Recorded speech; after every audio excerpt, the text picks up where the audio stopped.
सावित्री 2 बेटों की माँ थी। उसे इस बात पर बड़ा घमंड था। वो मानती थी कि बेटे घर की शान होते हैं। ये ले सावित्री, मिठाई खा, मेरे यहाँ पोती पैदा हुई है। ये सुनते ही सावित्री मुंह बना के कहती है, अरे तू तो लुट गई, बर्बाद हो गई, तेरे यहाँ लड़की पैदा हो गई। अरे तू ऐसा क्यों कह रही है? मैं तो बहुत खुश हूँ। अरे जब तेरी पोती के पीछे तुझे खर्चे पर खर्चे करने पड़ेंगे ना, तब ये तेरी सारी खुशी गम में बदल जाएगी। पहले लड़की की पढ़ाई लिखाई का खर्चा, फिर उसकी शादी का खर्चा। अरे आजकल की शादियाँ कितनी महंगी हो गई है। गहने बनाओ, लाखों रुपए पानी की तरह बह जाते हैं। लड़कियाँ तो सिर्फ खर्चा करवाने के लिए ही पैदा होती हैं। इस तरह लड़कियों के प्रति अपने विचार व्यक्त करते हुए सावित्री ममता को लंबा चौड़ा भाषण देके चली जाती है। अब तो आप लोग इस कहानी में सावित्री देवी का पात्र अच्छी तरह समझ ही गए होंगे। कुछ समय बाद सावित्री की बड़ी बहू भी एक लड़की को जन्म देती है। फिर क्या था, सावित्री पूरा आसमान सर पर उठा लेती है। हे भगवान, ये तू मुझसे किस जन्म का बदला ले रहा है? अरे मैं तो मंदिर में रोज आकर तुझसे कहती तो थी कि मुझे एक पोता चाहिए, और तूने मुझे पोती दे दी। इतनी मिठाइयाँ और प्रसाद चढ़ाने का क्या फायदा हुआ?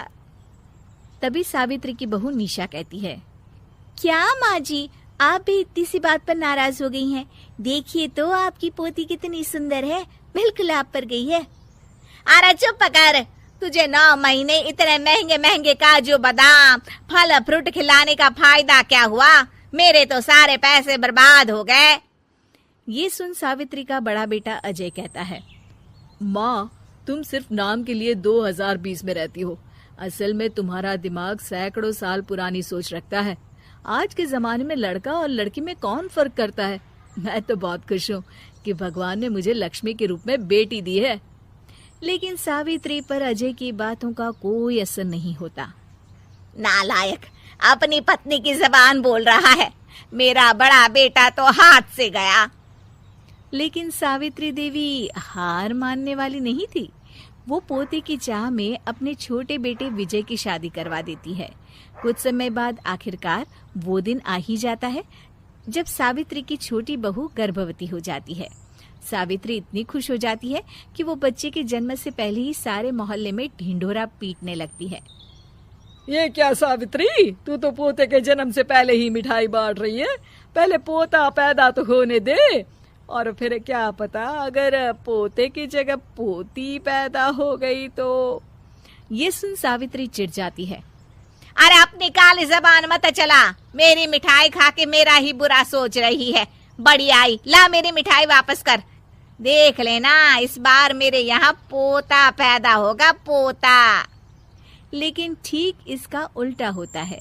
सावित्री की छोटी बहू भी एक लड़की को जन्म देती है।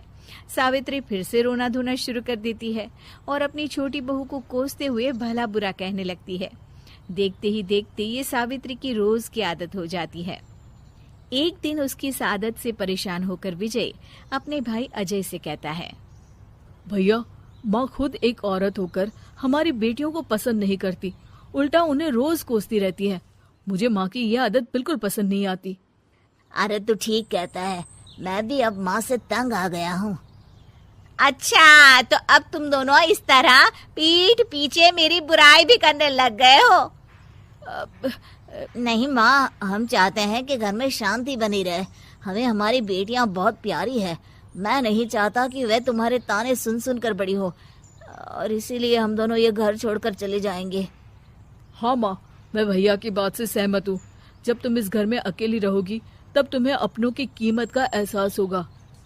अपने दोनों बेटों के मुंह से अपनी माँ के लिए इतने कठोर शब्द सुन सावित्री भावुक और रुआंसी होकर कहती है, क्या सच में तुम दोनों मुझे सर के ऊपर जा चुका है? मैं तुम दोनों के बिना नहीं रह सकती।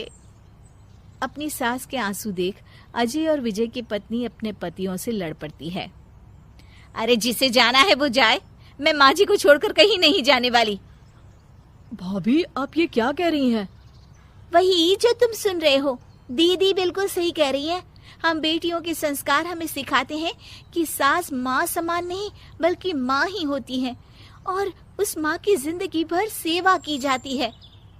बेटे अपना फर्ज भूल सकते हैं लेकिन बेटियां नहीं। आप दोनों शौक से जा सकते हैं। माँ जी, हम दोनों के रहते आपको किसी बात की फिक्र करने की जरूरत नहीं। फिर क्या था, सावित्री के ऊपर छाए बेटों के तेज के आगे आंसू के रूप में परिवर्तित होकर सावित्री की आंखों से बहने लगते हैं और वो उन दोनों को गले लगा लेती है। मैं जिंदगी भर बेटियों को कोसती रही, लेकिन आज तुम दोनों को देख मुझे समझ आ गया कि बड़े अभागे होते हैं वो लोग जिनके घर बेटियां नहीं होती।